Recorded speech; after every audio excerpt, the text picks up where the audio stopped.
is Guardian Radio 96.9 FM. Fresh news, smart talk, all day. The views and opinions of the hosts and guests are their own and do not necessarily reflect the position of the management and staff of Guardian Network.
Good night and welcome to the Doctors In with me, Dr. Janelle Archer. I'm getting a lot of feedback tonight. Not sure. Okay. Good night, everybody, and welcome to the show. Producer, there's a lot of feedback. I'm not sure what's going on. If you could just look into that for me. All right, welcome to another show.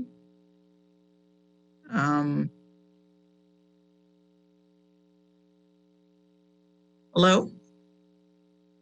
Seems to be some technical difficulties here.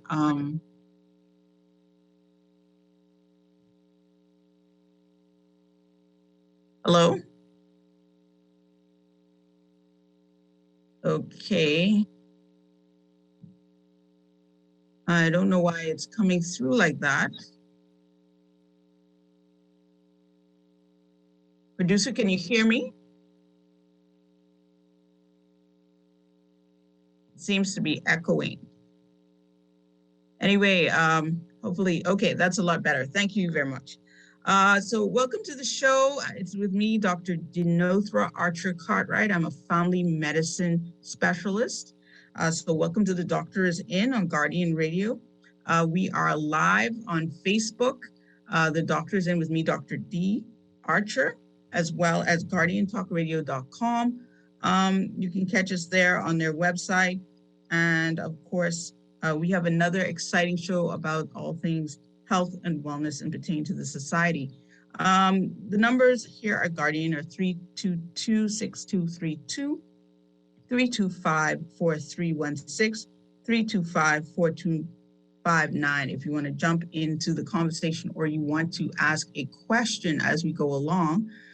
Tonight, brought to you by Medical Concierge Services for all your medical health need. We are a family medicine clinic, so we see children, adults, everybody. And so whatever you need, come check us out. The numbers there are 326-1521, 429-4880.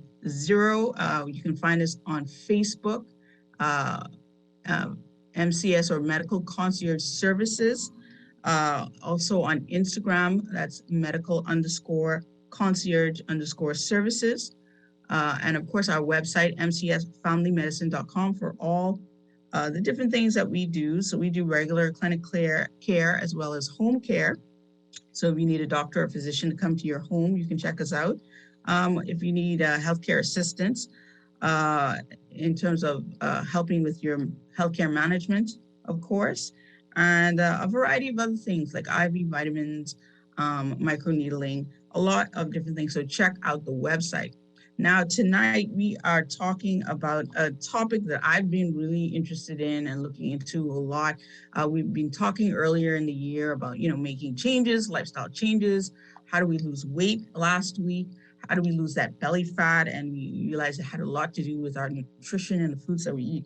So I wanted to look specifically at intermittent fasting and, of course, the keto diet and how those link together are really, really, people are using that to uh, get back on track and change a lot of things in their health. So I'm going to talk about that tonight. We're going to start off by talking about intermittent fasting. How do you get started? What does it mean? What is it all about?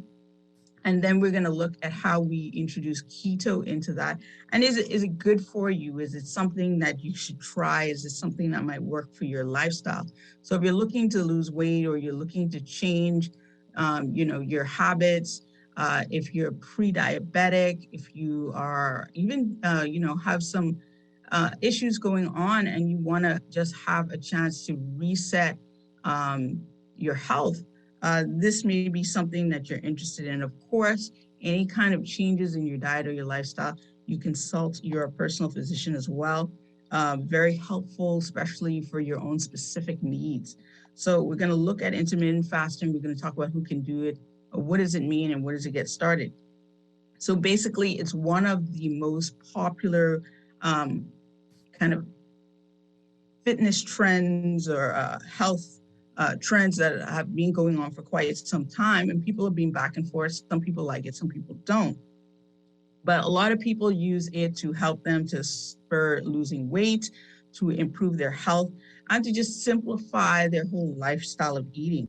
And many studies have shown that it's actually quite powerfully affects your body and your brain, and it helps you to live longer. So we're going to look at what is intermittent fasting and how do we do it. And I would say that naturally, as we go through this, I find that why I think I want to take this approach this year and getting more back into it is because when I look back at how I used to eat and deal with food, it's very similar to the patterns of intermittent fasting naturally. So for me, it's a natural fit. For some people, it's harder to not eat at certain times. But I tend to not be someone who really likes to eat breakfast in the morning and different things like that. So this fasting state is actually closer to my natural habits. And realizing that with having kids and life and stuff, I picked up very different habits along the way that I had to really kind of look at and refocus on. And so this is kind of closer to how I would normally behave with food. So basically, intermittent fasting is an eating pattern that cycles between periods of fasting and eating. And so fasting is just abstaining from food, sustaining from caloric intake as much as possible. It doesn't really talk about the specific foods that are involved, but that's where we're going to add and kind of look at other diets like the keto diet and see how that actually helps in it. It's just kind of a pattern in the way that you eat. So it's not a diet in the conventional sense, but it's more accurately describes what we call an eating pattern.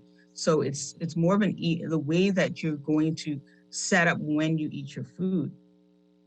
The most common type of intermittent fasting involves kind of 16 hours of not eating or fasting, or some people fast for a full 24 hours, and they do that different times during the week rather than a continuous time.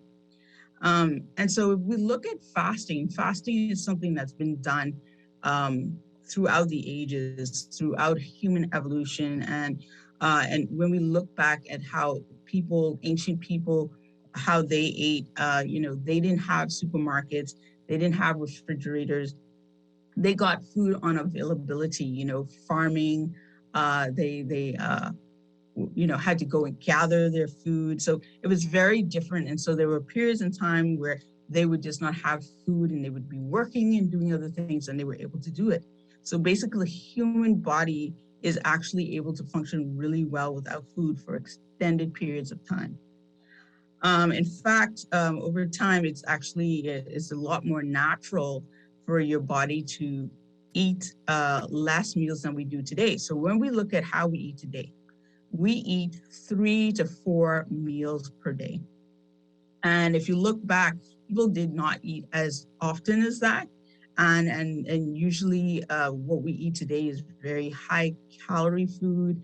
And we're not working and being as active as people way back in ancient times. So these people were getting up in the morning, they were plowing fields, they were doing things for themselves.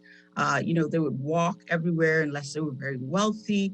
And so it was a very different lifestyle. And so they were eating less, taking more calories, but actually working more. So some of the things, even in the ancient diets, if we look at even some of our ancestors, the very starchy foods, we will see that we can't really tolerate that much because the average person today, they jump in their car, they drive, even if they're walking someplace, it's in between like bus. So it's not that kind of lifestyle where we are just burning calories all the time. Fasting also in many religious sectors uh, use fasting in different spiritual beliefs, including Christianity, Islam, Judaism, and Buddhism. So they all use fasting as a spiritual way of getting in touch with oneself.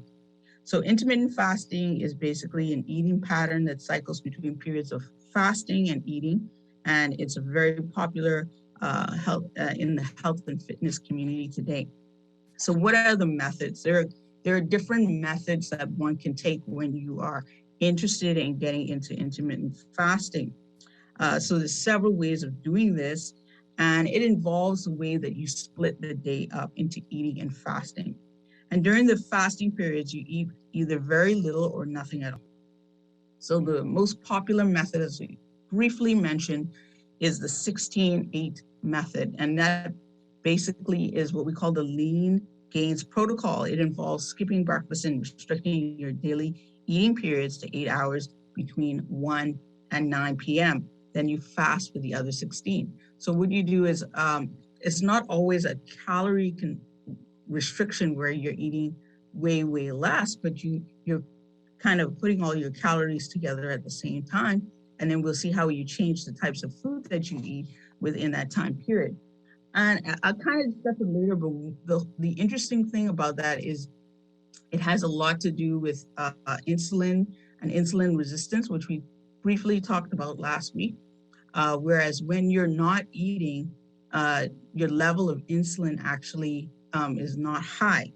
And so insulin causes you to feed off of sugar, whereas when your insulin is lower, you can start feeding off of the fat in your body. And this is what leads a lot of people to losing that fat that's so hard to lose. And we'll get into that a bit later.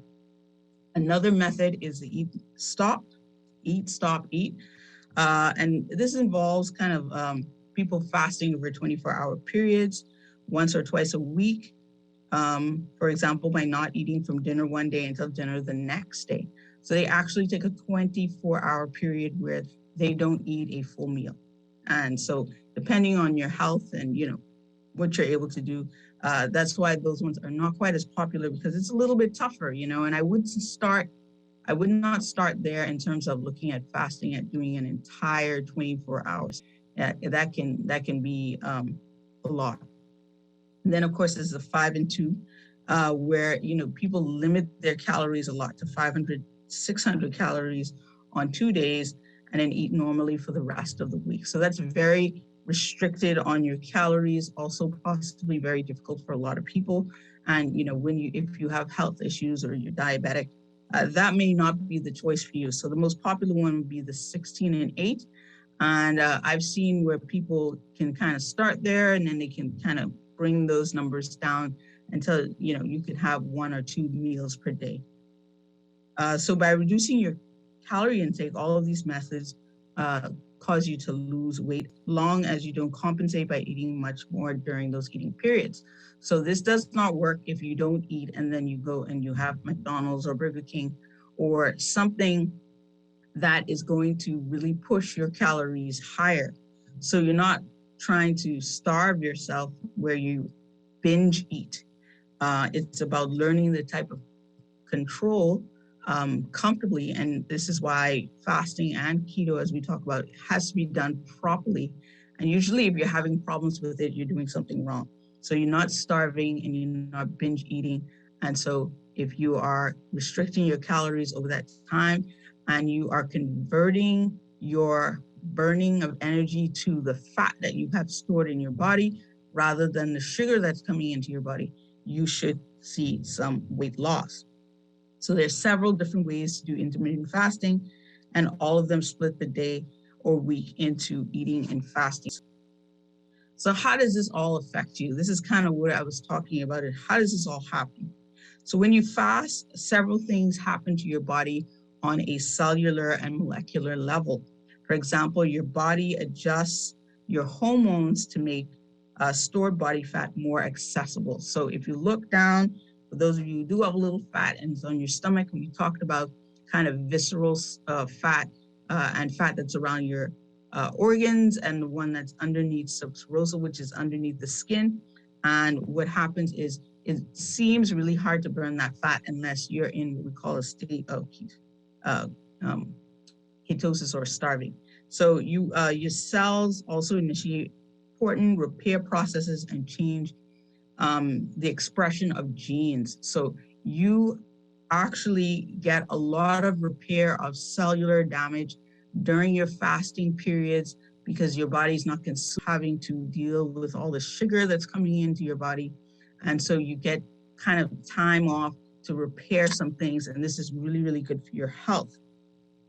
Some of the changes that occur when you fast is that the levels of what we call your human growth hormone increases, and this increases up to 5 times the normal amount. And this benefits for fat loss and muscle gain are just a few. So this is really good human growth hormone. Sometimes people try to supplement into their body, but by fasting, you have naturally increased this hormone, which allows you to lose fat and gain muscle much more appropriately. As I mentioned, the other one is going to be insulin. So if you have insulin sensitivity, that improves when you add fasting to your diet or your lifestyle. The levels of insulin drop dramatically, and lower insulin levels make the stored body fat more accessible. So when you have low levels of insulin in your body, you can use up that fat that's stored in your body a lot quicker, and this helps you to lose weight faster. Cellular repair, as we mentioned, this happens during fasting. The cells process starts initiating, and this includes what we call autophagy, which cells digest and remove old and dysfunctional proteins that build up inside your cells.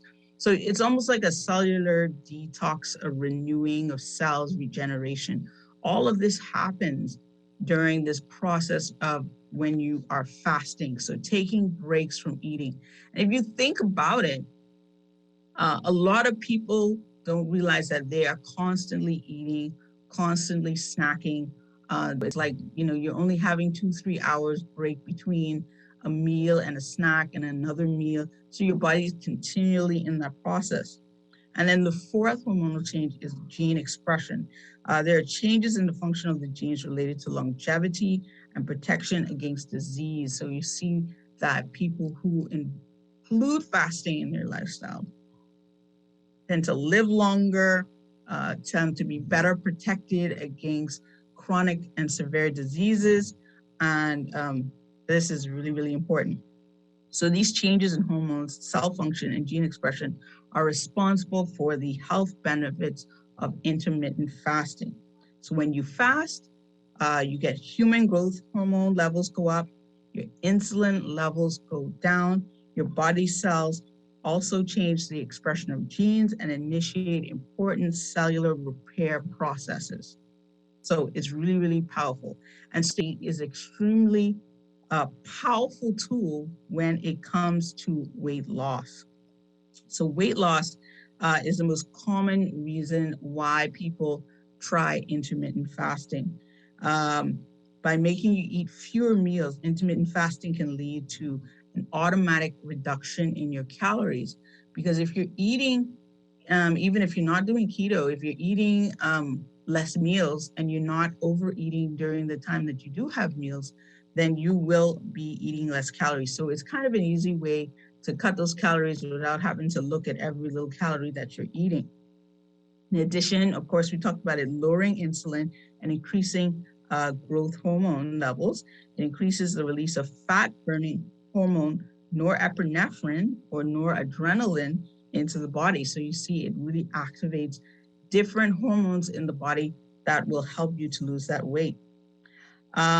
These are really short term, but overall, it leads to increases in your metabolic rate, which increases by about 3.4 to 14%.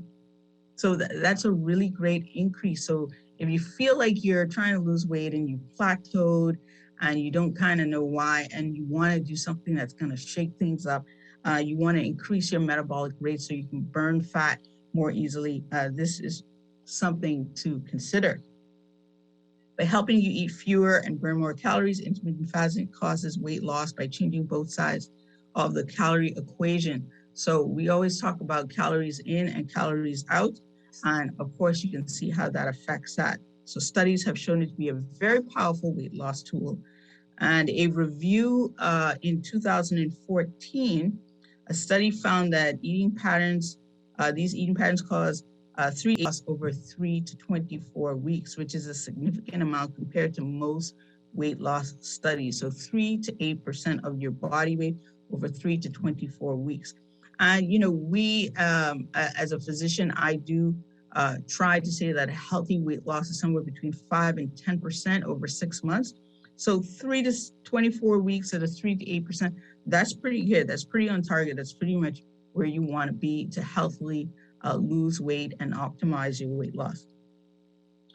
That study also showed that loss of 4 to 7% of their waist circumference, indicating a significant loss of harmful belly fat that builds up around your organs and causes disease. So 4 to 7% of your actual waistline, that is commendable, because you don't want to just look at weight in terms of healthiness or weight loss, but also you want to look at, are you losing inches? Are you losing inches around your waist, and the actual body fat, is it going down?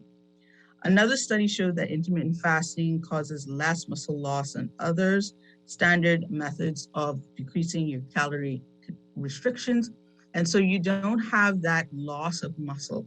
And so some people complain they lose weight and they also lose muscle, but you don't want to lose muscle because muscle, building muscle is linked to what we call fragility. And that allows you to bounce back better. If you were to have a problem later in life, you don't want to be a fragile person in the sense. And that is the difference between a person having a medical issue or a problem or setback and being able to rebound. So you want to keep your muscle mass. And so you don't want to lose that. You just want to lose the fat. Okay, so you just want to lose the fat. And that's why so intermittent fasting may slightly boost your metabolism while helping you to eat fewer calories, and is very effective way to lose weight and belly fat. So are there other health benefits? Of course there are. So many studies have looked at intermittent fasting in both animals and humans. And these studies have shown that there are other powerful benefits for weight control and health of your body and your brain. And it helps you to live longer. So there are some other health benefits that we're going to talk about. Of course, we talked about weight loss. And that just decreases your weight, your belly fat, and restricts your calories. When we talk about insulin resistance, so for those people who are pre-diabetic or moving towards diabetes, this is really important for you because intermittent fasting can actually reduce resistance inside the body and lower blood sugar by 3 to 6%. So fasting insulin levels by 20 to 31%, which helps to protect from getting type 2 diabetes. So if you are someone with a strong family history of type 2 diabetes, you've been trying to lose weight, intermittent fasting is probably going to be helpful for a person like you. Inflammation, and of course we see inflammation markers in various illnesses and types of disease processes. So studies have shown that there is reduction in some of the markers that lead to inflammation, and which is a key driver in many chronic diseases, hypertension, diabetes, cancers, all of that stuff, all linked to inflammation. So as we can see, there is a difference there. All right, heart health. So intermittent fasting reduce what we call the bad cholesterol, the LDL cholesterol, your blood triglycerides, other inflammatory markers, blood sugar, insulin resistance, all which are risk factors for heart disease. So it's able to reduce some of those risk factors for persons, especially if you're prone for that. Of course, cancers, so mostly animal studies there that suggest that intermittent fasting may be a preventative way to deal with cancer. And many cancer patients are actually advised to do fasting at some point, especially during their treatment. It's usually very, very helpful for them to deal with the chemo and cancer in general. So usually dietary changes and fasting is incorporated in their management plan. So brain health. Intermittent fasting increases the brain hormone BDNF, the growth of new nerve cells. It may also protect against Alzheimer's disease. So Alzheimer's disease, we seem to have a lot of that in this country. I see a lot of patients, especially a lot of home care patients, people who have dementia, what we call Alzheimer's disease a lot of times. And so fasting is a very protective against Alzheimer's disease. And there's a lot of studies, different studies on that, if you want to look that up. Anti-aging, so a lot of the women, you might be interested in the anti-aging properties of fasting. So intermittent fasting can extend lifespan in rats, and studies show that fasted rats live 36 to 83% longer. And if you, like we talk and we look back at some of the people, I have to ask my grandmother, who's 98, how often she eats a day, because I'm not sure if she's full 3 meals. So she's lived a long time. Definitely, I want to sit down with her and look at all the things that she's done. And she has her mind is very, very good. So she still has really good thought processes. You know, she's on point for a woman her age. So definitely want to look at that. And so there's a lot of research that's going on into that, because, you know, that's extremely important. Everybody wants to live a bit longer. And so, but some of the studies have been really kind of small and short. And so there's a lot of bigger studies that need to be done, especially on increasing the quality of life in human beings. So on summary for that point, intermittent fasting can have many benefits for your body and your brain, and it can cause weight loss and may reduce your risk of type 2 diabetes, heart disease, and cancer. It might actually help you to live longer. So we're going to take a quick break, and we're going to talk about how to make this simple, and then we're going to talk about some keto as well. So we'll be back in a moment with me, Dr. D, on the Doctor's In.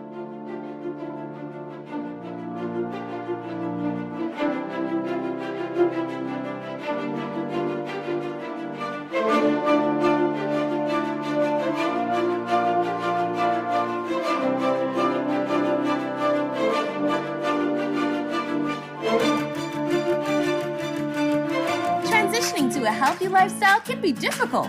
At Fresh Market, we're making it easy to choose good-for-you foods with our endless selection of fresh produce and all-natural organic specialty products, moving you closer to your New Year's goals. So, if you're looking to shed a few pounds with the ketogenic or whole food diet, shift things completely with paleo or raw foods, or just simply eat healthier, Fresh Market is your good. After all, what you eat is what you're made of. Do you know you can get your business cards designed and printed for as low as 18 cents a card? If it's a poster you want, you can pay as little as $6 a square foot. If your print needs are short or long run, digital printing, wide format, or print consultation, call the best. Call Print Masters. Print Masters' goal is to provide its clients with the highest level of personal, professional service at an affordable price. Our state-of-the-art technology also makes working together efficient and easy. Laminations, business cards, flyers, posters, window and floor decals are just a few of the digitized print services offered at Printmasters. Call 302-2361, 302-2361, or visit us at the Nassau Guardian Building in Oakesfield. Print with the best. Print with Printmasters.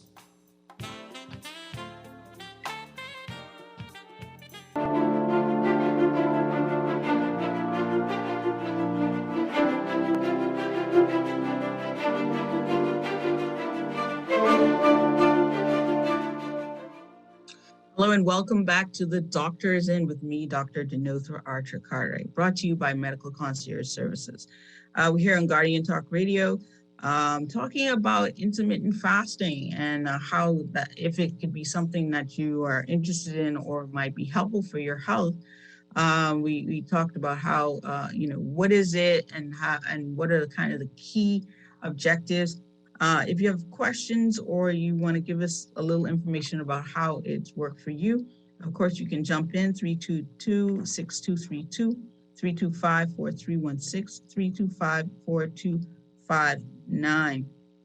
So can you make your lifestyle easier and simpler by adding intermittent to your lifestyle? So eating healthy it's simple, but it's hard to maintain. I mean, you have to really change your diet, and there are so many things that we enjoy eating out there that are just not good for us. So it's simple, but it's hard to do. And we as humans, we get stuck in kind of a rut of things that we're usually doing. And one of the main obstacles is planning and cooking and just kind of coming up with the stuff. And of course, nowadays, cost is a big part of that as well. But intermittent fasting can make things easier as you don't need to plan, cook, or clean up as much as before, because you're actually going to be cutting out some of those meals. So you can kind of really focus on one or two really main meals of the day. For this reason, intermittent fasting is very popular. It's basically helped a lot of people to kind of get over and get back into a healthier habit and simplifying your life. So it is much simpler than having to do multiple meals, multiple snacks, all of those things, much, much easier. So who should be careful or avoid it? Intermittent fasting isn't really for every person. And as I said at the beginning of the show, you really should sit down with your physician, sit down with your doctor. If you don't have a doctor, you can reach out to us at Medical Concierge Services, but you should speak with your physician about whether this is right for you. Because if some people, it's just not going to be a good thing for. So people who are really underweight, people who already have eating disorders, so they don't eat healthily, or they restrict their calories so much in a manner that is not healthy for them, or it's not under the advice of a physician. They should really, if you're going to do it, you should have the consultation of a health nurse. And for some people, if not done correctly, it can be harmful, because some people don't take information that well, and they need to be guided. Should women fast? There's some evidence that it's more beneficial to men. There are some studies that show that insulin sensitivity improved in men, but didn't really do a great job in some women. I think it's kind of how you take that food in, and this is where you need your doctor to be a part of that conversation to know what you need.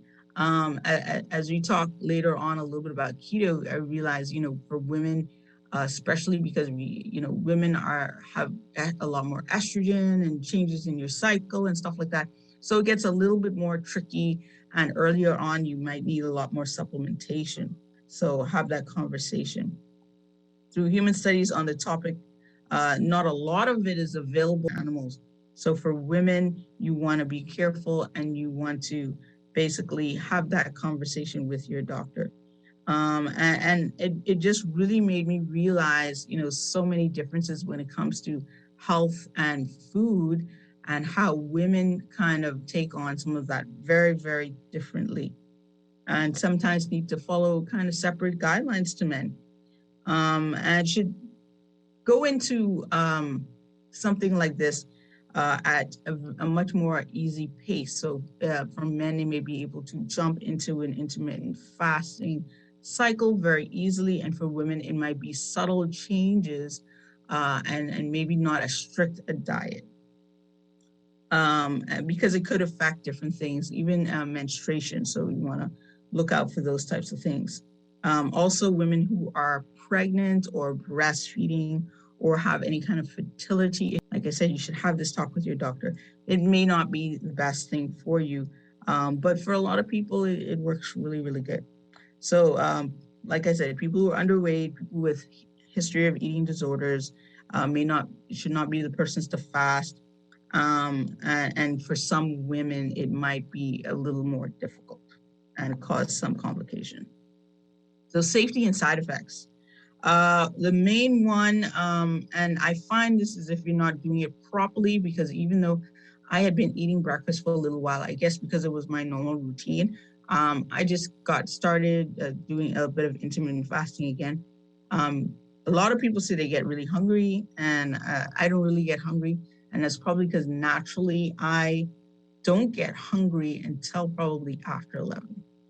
And so it might make it easier for me. So you got to know yourself. But hunger is basically one of the main side effects of intermittent fasting. Some people get a little weak. I think it's if you're not doing it properly. Usually that stuff is really temporary, though. If you stick with it, you kind of get over that as your body adjusts to eating differently. If you have any medical conditions, of course, like I say, you consult your doctor before trying intermittent fasting. A lot of people go and try these things on their own, and then they're not successful and they stop when they might need tweaking, or they might have an issue which doesn't allow them to do it. So if you have diabetes or issues with blood sugar regulation, you want to do this with your physician. If you have low blood pressure, if you're on any medications, if you're underweight, if you have a history of eating disorders, as you mentioned, trying to conceive, a history of amenorrhea, as in not having periods, women who don't have their periods on time, or who are pregnant or breastfeeding. But on that, the safety profile seems to be pretty good unless you have a specific problem. And like I said, work with your doctor, or it just may not be the right thing for you. So the common side effects of intermittent fasting is basically hunger, and people with certain medical conditions should not fast without consulting their doctor. So people tend to ask if they can drink or do certain things whilst doing intermittent fasting. And what I've seen is as long as you have drinks that are low in calories, they can be incorporated and used throughout the day. So usually when I wake up in the morning, since I've got started over this past week, water with maybe a little lemon in that, or just plain water itself. So water, coffee, or tea, because if you're doing coffee or tea, you're not going to be adding sugar. You need to have it black. I have seen where people can add a bit of cream to their coffee or tea, but just absolutely not a good way to start that off. So you want to do a beverage that has little to no calories whatsoever. And so you're not going to add sugar to your coffee and tea. Coffee can be particularly beneficial during fasting as it tends to blunt hunger, but I cannot drink coffee black. I have yet to try it with a little bit of cream. So I really love water. So I do some water, usually a little water and lemon or something like that. But I will maybe try a coffee with a little bit of cream. Is it unhealthy to skip breakfast? Well, we have been taught that you're supposed to eat 3 meals a day. You're supposed to have snacks in between. I mean, like, where did that really come from? And what I saw with it is like you can almost push your breakfast back a few hours, more so than not having a breakfast at all. It's just about kind of scrunching the time period that you intake your calories so that you don't have insulin circulating in your body. So it is not unhealthy if you eat proper foods during the rest of the day and you get the type of nutrients you need for your body to regenerate and to, yes. So Emil online says he doesn't like breakfast. Me either, Emil.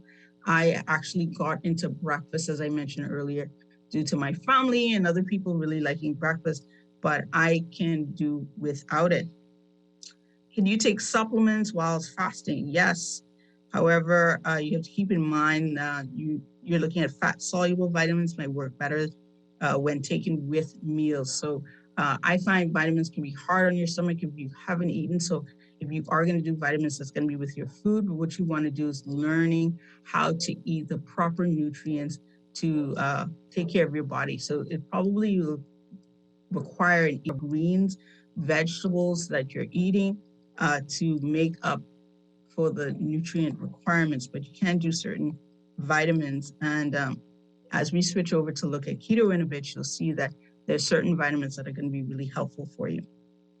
Can I work out whilst fasting? Yes. Fasting workouts are fine. Some people take additional branched chain amino acids before they work out. That may help, but from what I've seen is that when you work out during the fasting period is actually probably the best, and then have your meal afterwards.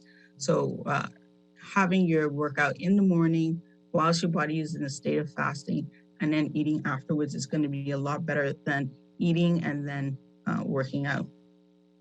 Will fasting cause much muscle loss? So all weight loss methods can cause muscle loss, which is why it's important to you're doing those types of things and to make sure that you have the appropriate amount of protein intake. Studies have shown that intermittent fasting causes much less than regular calorie restriction. So if you're looking to retain your muscle mass, it's actually very helpful, like we said, because you're going to be exercising during the times when you're fasting and burning fat and less of your muscle mass itself. Will fasting slow down my metabolism? No, studies show that short-term fasting actually boosts your metabolism. However, when you're going to do longer fasts, and usually you'll see these with a spiritual fast, or for persons who've been doing intermittent fasting for a while and they're challenging their body to do longer fasts, 48, 72 hours or more, which of course you have to be careful and you have to consult your physician with that and make sure you're not diabetic or anything like that. The metabolism if not done correctly. So you want to, unless you really know what you're doing and you have guidance, you don't want to do 3 or more days of fasting on your own. Should children do fasting? Usually you don't want to, you don't have fasting with children. Children tend to not need it. They have very fast metabolisms. It's a good time, however, when it comes to children to build those healthy appetites in them, fruits, vegetables, exercise, because this is when they take it all in, and whatever they learn and do at this stage, they're going to take with them for the rest of their life. So if you want to instill some healthy choices with them, great, but kids don't really need to do any kind of fasting. So how do you get started? Chances are that at some point in your life, you've done some form of intermittent fasting. If you look back at it, you've eaten dinner, then slept late or not eaten until lunch the next day, and you probably have fasted for at least 16 plus hours. So it's doable. Some people instantly that way normally. So I'm actually going back to my normal way. They simply don't feel hungry in the morning. So there are quite a few of us out there, it seems. Yes, so comment online. Yes, my parents install healthy foods and it's a lifestyle. So yes, start early, start early, start early. Many people consider that the 16 and 8 method is the simplest and most sustainable way. So if you want to get started, that would probably be the easiest way to go. And you might want to try this practice first before you try to extend that at all. If you find it easy and feel good during the fast, and maybe you move on to more advanced fast, like your 24-hour fast, 1 to 2 a week, or restricting your calories on certain days. Another approach is to simply fast whenever it's convenient. Simply skip meals from time to time when you're not hungry or don't have the time to cook. So really key thing is not eating, only eating. And sometimes we eat because we are just trained to eat at a certain time. So it's lunchtime. It's kind of like Pavlov's dog, we're conditioned to do these things. So you wake up in the morning and you automatically say, I have to have breakfast. I have to have lunch. I have to have dinner. I have to have a snack. but are you really hungry? And that is the question you should ask yourself. Do I feel hunger? Do I feel the need for food? And when you start being driven by if you really need to eat or not, you find that things definitely change. And if you find that you're requiring to eat quickly, you tried a couple of times and you're always hungry, I say come and get a physical, because you want to make sure you're not insulin sensitive or diabetic, and that might be why it's difficult to do that. So it's always important to go and get a physical, get your checkups, so that you know it's going to start any kind of lifestyle adjustment. See where you are, and then you can go from there. So yes, comment online from Ms. Ferguson. I told my friends we should only be eating when we're hungry. Yeah, Bahamian culture. That's right. Bahamian culture, a lot of people just eat because it's lunchtime, eat because it's dinner time, and they're not actually hungry. I don't think some people even know what it is to be hungry. And so your body is the best indicator for when you need things, right? It lets you know when you need something, usually. It lets you know when you're hungry, it lets you know when you're thirsty. And so, your body is in tune with your needs. And a lot of people, they eat because just to eat, not because it's enjoyable, not because they need to, but just as a constant cycle of eating. And then a lot of people also kind of don't take their cues in terms of like drinking water when they're thirsty. I find a lot of Bahamians don't drink water. So if you're feeling thirsty, you should be drinking water. And if you drink sodas and all this other stuff, you're going to be hungry and you're going to be thirsty again. So it makes sense to pick up a bottle of water and drink that. All right. So this can work and be tweaked personally for your own benefits. And I sit down with a lot of patients and kind of look at what works for them. Some people need different approaches over time because, you need something that you're going to stick with. I don't like to use the word diet. You need a lifestyle adjustment that works for you and that will keep you doing the things that are required for you to be healthy in this life and to live a longer life, to have what we call a high quality of life. Because you have many people who are living longer, but what is the quality of their life? Are they walking? Are they happy? Are they able to do the things they do? Are they riddled with disease? Do they have a cabinet of medication? So those are the things we look at, the quality of life, not just the length of a life. And these are the things that are going to add quality. So Ferguson says, I finally don't feel weird, doctor, you are speaking truth. Yes, Ferguson, we should only be eating if we're hungry, right? So should you try it? So intermittent fasting is something that everybody should really know about. It's really simple to do. It can help you improve should be focused on eating real food, exercising, taking care of your sleep, and there are still very important factors to focus on. And if you don't like the idea of fasting, then you can simply ignore this completely and do something else. But if you find that what you're doing is not working for you, this is something that you can definitely think about. At the end of the day, there's no one size fit all. And that's why I believe in what I call tailored medicine, sitting down with an individual patient and kind of figuring out what would be the best path and management for you, for them all. There are some core things that work, but outside of that, usually you can find a balance that works for you. And so it's going to be great for some people. It's going to be not so great for other people, but it's something to consider. So we're going to move on from there. Unless there are any questions, the phone line is 322-6232, 316-325-4259. And we're going to take a look at really at keto and how do we then add that to our diet. I was going to talk a little bit more about intermittent fasting, but time, it's already 8:23. So we're going to talk a little bit more about keto and what that really is. And I don't know if a lot of you've heard about keto, but it's more of what you eat to add to the how you eat. So the intermittent fasting aspect is kind of how do you eat? How do you change your pattern of behavior? But now we want to look at what do you eat. So if you're thinking about doing something like keto and you're adding it to intermittent fasting, that's where we're really going. So a ketogenic or a keto diet is basically a low carb diet. It's higher in fat, and so it switches out. So if you look at what is carbs, so if you look at a typical Bahamian diet is very heavy on carbs. Potatoes, rice, we eat a fair amount of pasta too. Our macaroni is like our pasta, what we eat a lot of. And, very kind of starchy foods.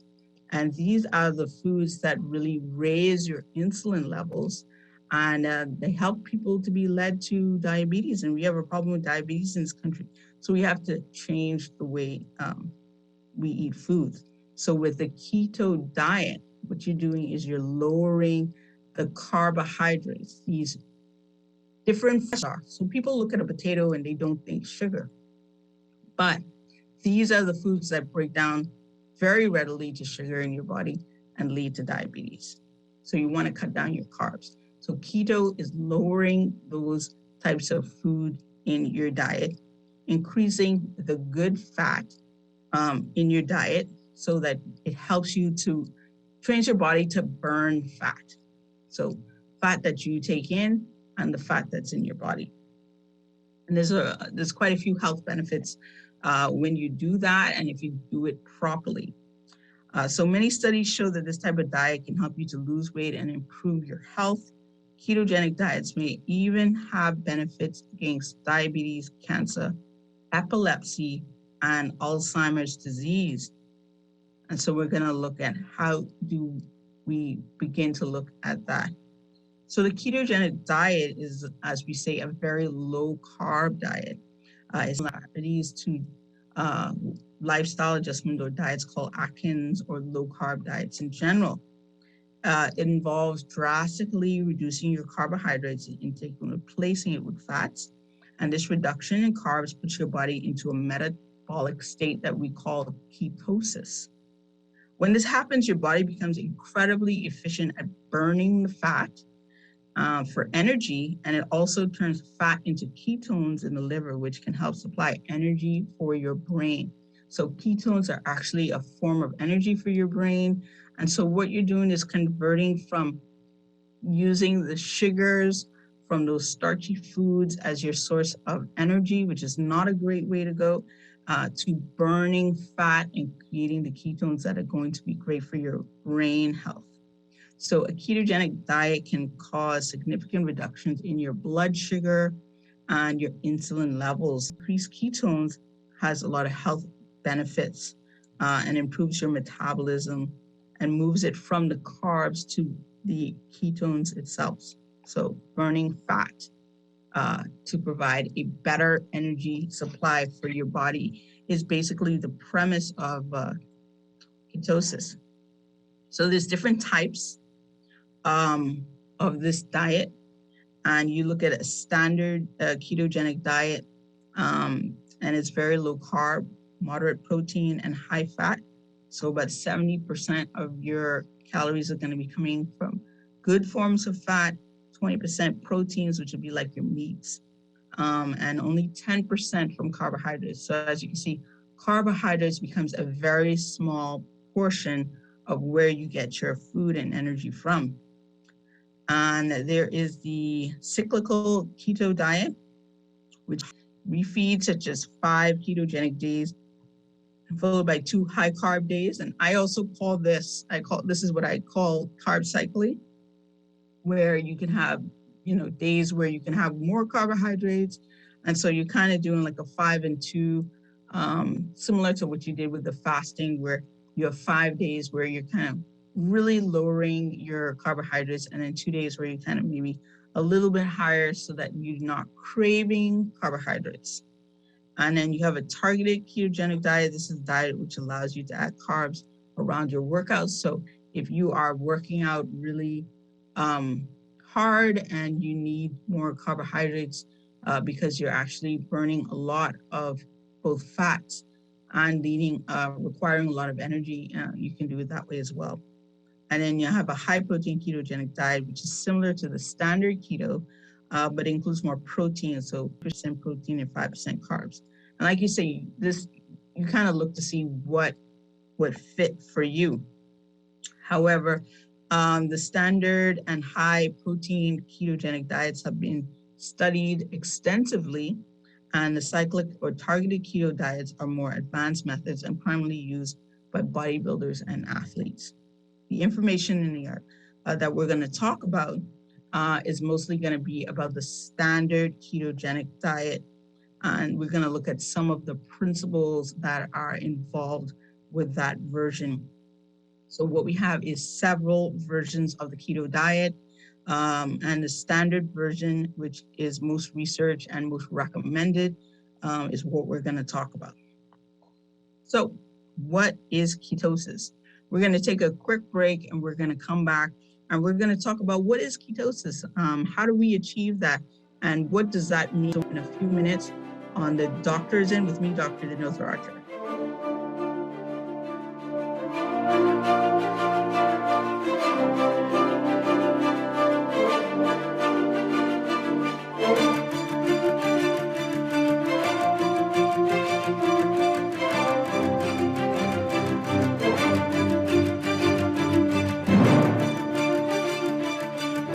Morning Blend Business, The economy, finance, business, industry, government sector, private sector, financial services, tourism, personal finance, investing advice, consumer issues, consumer rights. trends and business opportunities. Morning Blend Business, following Morning Blend every weekday from 9 a.m. to 10 a.m. right here on Guardian Radio 96.9. It takes a village to raise a child, and it takes each and every one of us to grow the Bahamas. Dive into the stories, we identify the issues, and we engage the people, organizations, and institutions that keep the country running. On the Clock with Aaron Green, weekdays 10 a.m. to 11 a.m. here on Guardian Radio 96.9 FM.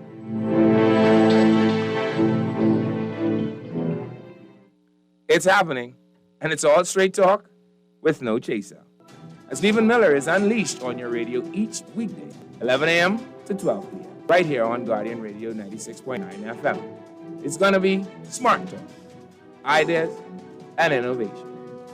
Each weekday, 11 a.m. to 12 p.m., only on Guardian Radio, your station for fresh news and smart talk. Trust me, you're not going to want to miss that.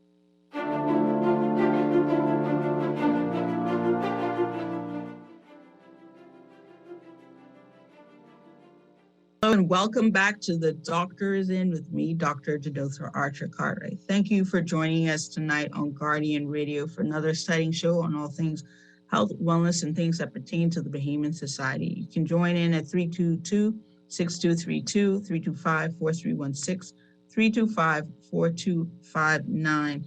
Tonight we talked a little bit about intermittent fasting, and now we're talking about the ketogenic diet and ketosis in general, and how we can use these tools to change our lifestyle and change the way we look at food and become healthier human beings. And so we're just going to jump right back into it.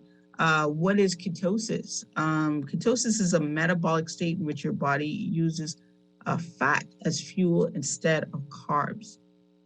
And what you're going to do is you're significantly reducing your consumption of carbohydrates, and you're limiting your body's supply of glucose, or what we call sugar, which is the main source of energy for most cells.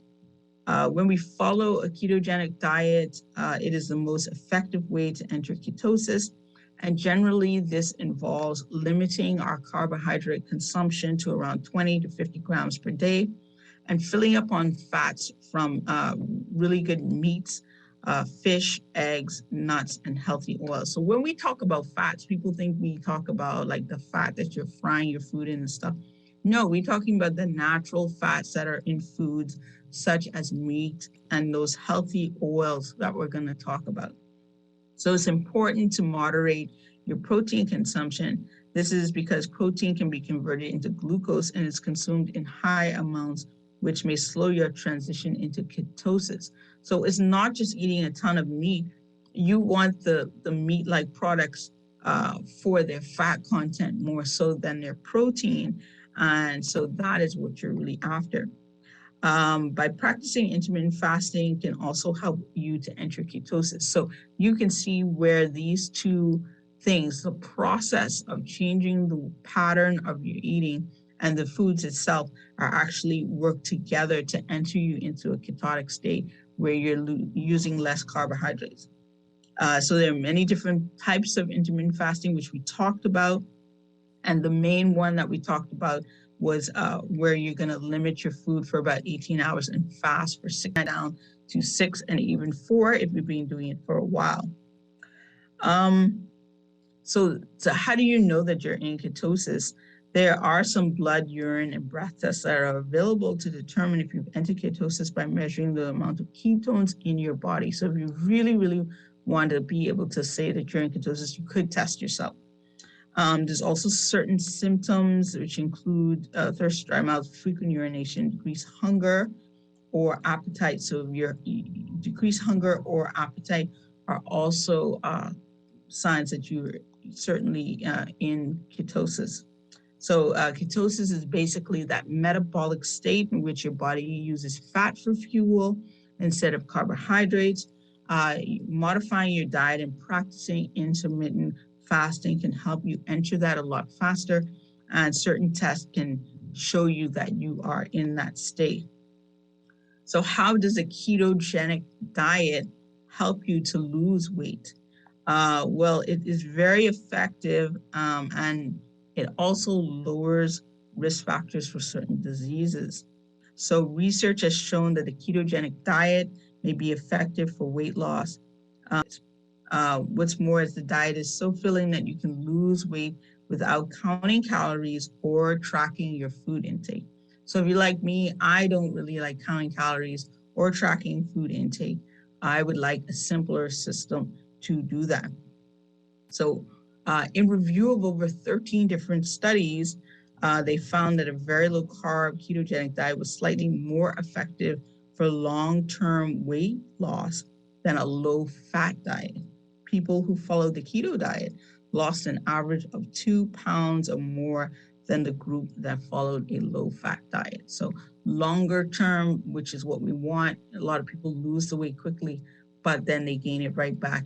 Keto actually helps people to sustain that because of the simplicity of it. What's more, it also leads to reduction in diastolic blood pressure. So if you're hypertensive, it might be helpful for you. And if you have high levels of triglycerides or cholesterol in your body, then this will also be helpful. Other studies showed in older adults found that those who followed the ketogenic diet for at least 8 weeks lost nearly 5 times as much as total body fat as those who followed a low fat diet. So remember, before people pushed the low fat diet quite often, we found that even by now changing to a ketogenic diet, it's even better. So the increase in ketones, it lowers your blood sugar levels, improves your insulin sensitivity, and all of that plays a role in the benefits. All right, so a ketogenic diet can help you lose weight, slightly more weight than a low-fat diet, and this often happens with less hunger. So if you're less hungry, you're less likely to binge, and you're more likely to stick with the diet itself. The ketogenic diet for diabetics and so like I said, if you do have a chronic illness, you want to do this with the consultation of your physician. But diabetes is characterized by change in metabolisms, high blood sugar, and impaired insulin function. The ketogenic diet can help those persons lose the excess fat, which is closely linked to type 2 diabetes, prediabetes, and what we call metabolic syndrome, which is kind of the precursor to all of the like the triad of bad things: cholesterol, blood pressure, hypertension, your metabolic syndrome. And those are linked usually to the fat, the excess weight, and keto is a great way to reduce all of that. One study found that ketogenic diet improved insulin sensitivity by 75%. So for my diabetics out there, this is something to sit down and talk to your doctor about. A small study in women with type 2 diabetes also found that the ketogenic diet for 90 days significantly reduced the levels of HbA1c, which is a measure of long-term blood sugar management. And so why you have to do this with your doctor, especially diabetics who are on insulin, you have such fluctuations in your sugar that you would need monitoring if you're going to move forward with fasting, intermittent fasting, or ketosis. What's more, they also experienced improved blood sugar management, and the use of certain blood sugar medications decreased among participants throughout the course of the study. The ketogenic diet can basically boost your insulin sensitivity, cause fat loss, lead to significant health benefits with people with type 2 diabetes and pre-diabetes. So if you are pre-diabetic, really, I love to see people before they get diabetes, stop it in its track and go from there. So what other benefits? Similar to intermittent fasting, there are a wide variety of health conditions that are affected and improved by starting a ketogenic diet. So when we look at heart disease, it improves the risk factors such as body fat, improving the good cholesterol, HDL, improves blood pressure and sugar. So it is very cardioprotective in a sense. Cancer, the diet is currently being explored as an additional treatment for cancer because it may help to slow the rate of tumor growth. So they are looking at some studies at how this is going to be helpful for cancer patients. Keto diet may help to reduce symptoms of Alzheimer's disease and slows progression. There's been some research in epilepsy, so that's people with seizures, and how the diet can reduce seizures in children with epilepsy, so dietary control. Parkinson's disease, but there's more research that needs to that, but that's looking very promising. Polycystic ovarian syndrome, so for the women out there who are suffering from hirsutism and polycystic ovarian disease, ketogenic diet can help reduce your insulin levels, which may play a role in that syndrome. And so for a lot of women who have PCOS, they'll know that we sometimes put them on diabetes medication, one of the diabetic medications, metformin, to help them with their symptoms because there is an insulin sensitivity issue that's involved there. But here you have a more natural way of maybe dealing with that. Usually these women will have a weight issue as well. So you can see how this would be a positive way of dealing with their risk factors. Brain injuries, some research suggests that the diet can improve outcomes for traumatic brain injuries. And we have a caller. Caller, you're on the air. Hey, Dr. Archer. Hey, how you doing? Yeah, I was giving you, the thing is, everything, the thing is you're always on top of these paradigms, I just listened to you and I realized I know these are correct what you're saying, but the thing is, some people get offended when you try to make things simple on the radio, right? Like, I like how you bring in the significance of the sugar, right? But, the fasting is the reason why the Almighty God told us to fast. I know you know about autophagy, right? Which yeah, we spoke about it just briefly earlier. Yeah. Yeah, but the autophagy deals with it actually, in fasting, when autophagy kicks in, the body actually cleans up all of the cells as a result of apoptosis, right? Mm-hmm. Yeah, so, regeneration and repair. Mm-hmm. So there's a reason for that. And so with the sugar, let's say you have the glucagon, right? But let's say the more sugar the body takes in, then the liver produces more LDL and then reduces the amount of HDL, right?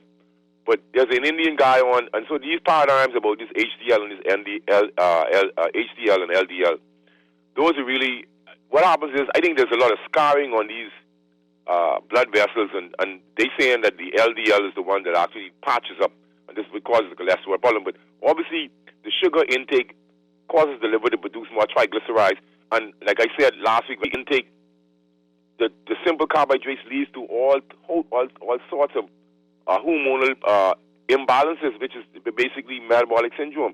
And so people get offended, but they don't. You try to mechanize. You try to create a sense of how granulated sugar works, right?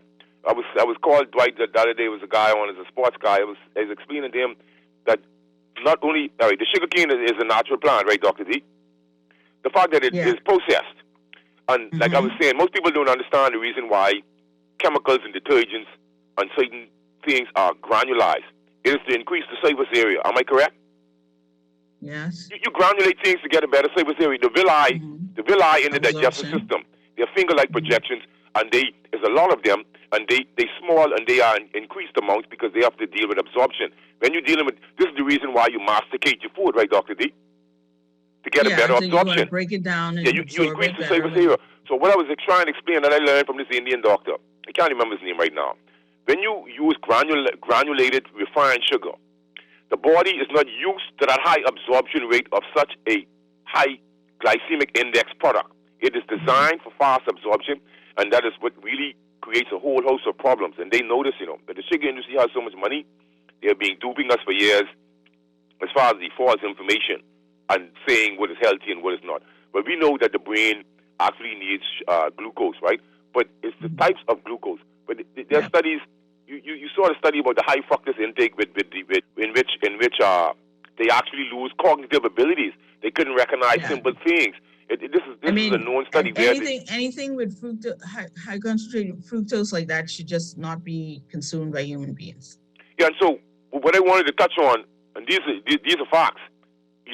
They actually showed where the high sugar intake, where the sugar actually breaches the blood-brain barrier, enters the brain, and disrupts the microglia, or the microbial cells that actually go around and devour the dead cells and dead nerve cells. But what it shows is a high sugary diet actually makes the microglia go into frenzy and eat healthy brain cells. So this is a link between Alzheimer's, and they know these things, Dr. D.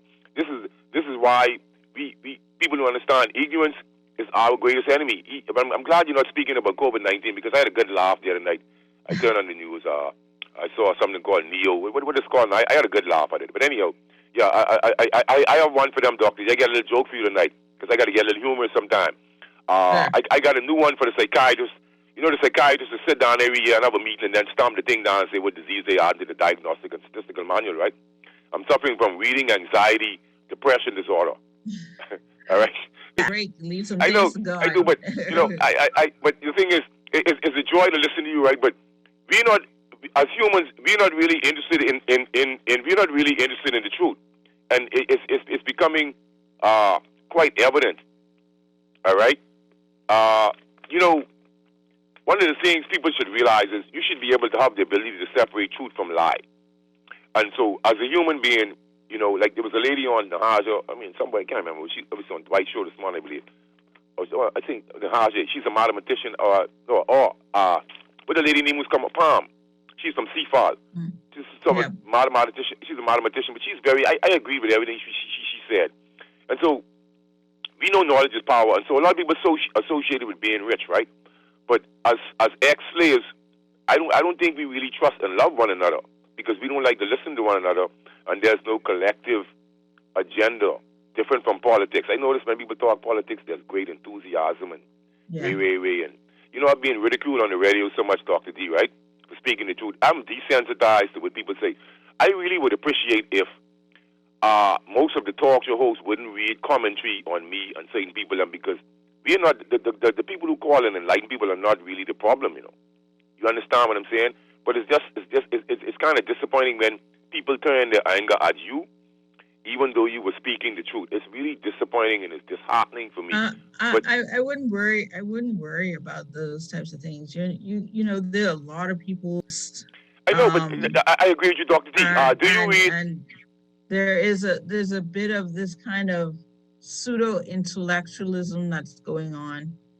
Yeah, but they're trying to gaslight me. It's like a intellectual or knowledge apartheid, in which that if you're not a status quo, you don't know anything. But the thing is, they don't understand about 52, right? It's 52, study philosophy. I listen to dub poetry. You know, I'm a guy from the 60s, man. I'm not really impeded. I'm a Leo. You know what is a Leo? You know, the thing is, where there's no danger, there's no courage. You feel me? You understand, Dr. D? I hear you. Yeah, where there's no danger, there's no courage. That's an aphoristic statement, Dr. D. I was just talking to someone about this actually today on another thing, and I think people are comfortably oppressed, and if you try to break their idea of reality, you're destroying someone's complete concept of life. But so a lot of people are comforted in being soft oppression, I guess, soft shackles. Yeah, but the thing is, have you ever read a book named The Origins of Consciousness? You know, I didn't read the full book, but I got a concept of what they were saying, right? And so, you know, the thing is, with mass conformity and herd mentality, what the pandemic, scamdemic, whatever, has revealed, right, is that supposedly educated people and sound people have agreed to others' inalienable rights being taken away. So that means that mass conformity, mass psychosis, whatever, right, prison of the mind, etc., that you're willing to accept immoral, unconstitutional, right, abrogation of human rights just to be a conformist. You understand me? That is scary for me as a human in this human journey. All right? Well, like I said, a lot of people are comfortable in that place, right? People don't want you to disturb how comfortable they are. And so they would rather ignore reality and the truth rather than to disrupt that. And what we learned during COVID is that how quickly people fall in line, and they will fight for that spot in that line. I just want to ask you a question. I saw on the high school chat, the scholars chat, that they were saying Boris Yeltsin, and I saw some European countries that dropped the COVID pandemic protocols. Is that correct? These people dropped these. Sorry, say that again. I'm not sure. In Europe and Boris Johnson, they dropped the COVID mandate protocols in UK and France, et cetera, et cetera. I was saying, is that correct? Well, yes, it's correct. You're not seeing a lot of things on mainstream media. Yeah, but that's what I'm saying. Boris Johnson was almost forced into that position because he was caught partying during the exact same time when he was scaremongering people into. But you know, I believe World War III is about to break out. Yeah, of course he was scaremongering, fearmongering, right? But you know, by now the global sheep should have been awakened. The world consists of two people: those who are awake and those who are asleep. But those who are asleep are those who don't think too deep. And some people choose to stay where they are. That is just where we are. And you know, you will find lots of ease and comfort when you realize that. And don't worry about them, because I can't. But Dr. D, blind belief. Eventually. Blind belief. I think it's coming. There's a lot of that, you know. You have to understand when you look at the atrocities of the world and realize that a lot of those were backed by the majority of people. You know, we go back in history and say, how does this happen? How does that happen? But a lot of these things were backed by the majority of people. It happens through, you know, the psychiatrists downplayed the significance of mass psychosis that some people were saying mass. But I was not familiar with until Dr. Malone, mentioned it, but I always call it mass psychosis. I call it prison of the mind. I call it group psychology. Whatever I call it, I don't be too far from the truth. You feel me? So this is what I'm witnessing now, mass psychosis, prison of the mind. This is what I'm saying. It's people, you know, freedom of expression. They, you know, they said 52 was calling the radio trying to stop people from getting vaccinated, right? But they you know, hate me, right? You had rich people, right? Who, you know, like simple-minded fools who believe because someone rich, they could come on the radio and tell me to go get vaccinated when I know the difference between specific and non-specific antibodies. Reassortment. I don't need to get into all the scientific BS, Dr. D, but, you know, the thing is... I got you, Dr. D. But I'm saying is, when are we going to get ahead? And this pandemic wouldn't end until the global chief says it end. Yep, that's basically what it is. When everyone decides that they've had enough, everybody has a different tipping point. Not everybody's going to be astute. I think slowly the tides are turning as people realize. I mean, eventually reality smacks you in the face, and if you can't see what's going on at this point, there's a little hope for you. And then some people, it's an ego thing. They went so hard with this. They don't know how to turn back. And so give it some time. I think there's hope at the end of it all. And I think in terms of America, we know that they have to go into elections later in this year. And so they're going to have to do some pivoting because a lot of our response are not health conscious. And sadly, we have officials that seem to just want to hold on to that power, but they've got to let it go. Thank you, 52. We kind of got off track, but always spirited to have you join in the discussion and bring your point of view. I like someone who thinks, and I think you're definitely thinking about things, and I wouldn't worry about the people who don't appreciate your comments. So we're just gonna wrap up what we were talking about, and just kind of talk about quickly the other health benefits of keto, things that we should look out for. So we talked about the different diseases that it impacts. And of course, there's some foods that you want to just keep off of your diet list. And so sugary foods, sodas, juices, those things, we talk about this stuff all the time. Grains and starches, though, when you're talking keto, because a lot of people think grains are going to be good, but you're going to cut down on those wheat-based products, rice, pasta, cereal. You want to cut down on most fruit, except for small portions of berries like strawberries. And you can kind of tweak this depending on, but you're not going to do a lot of high fruit because it does have a lot of natural sugar. So smaller quantities.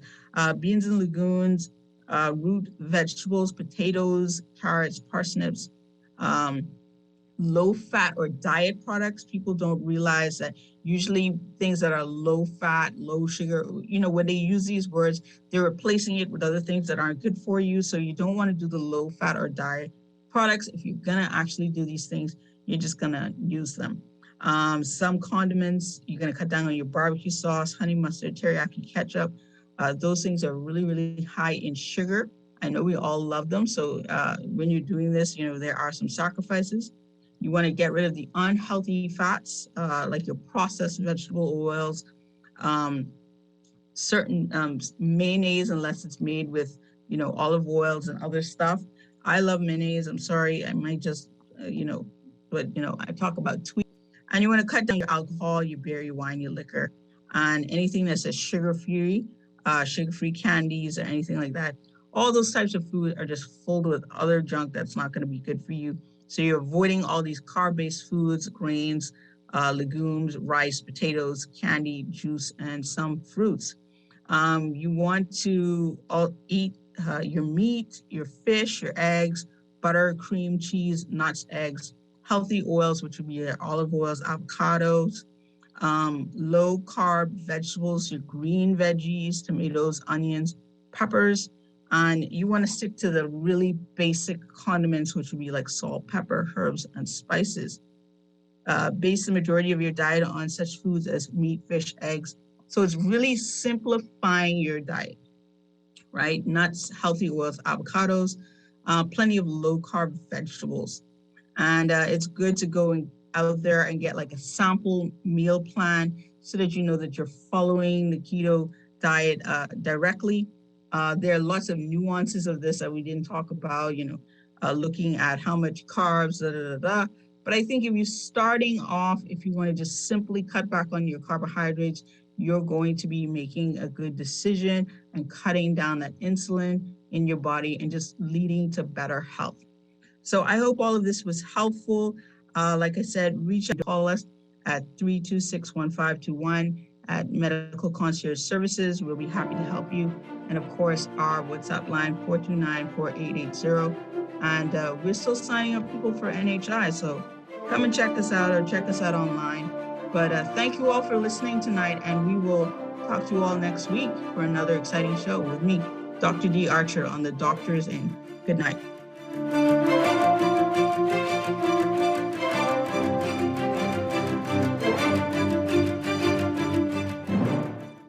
This is Guardian Radio 96.9 FM, Nassau, Bahamas.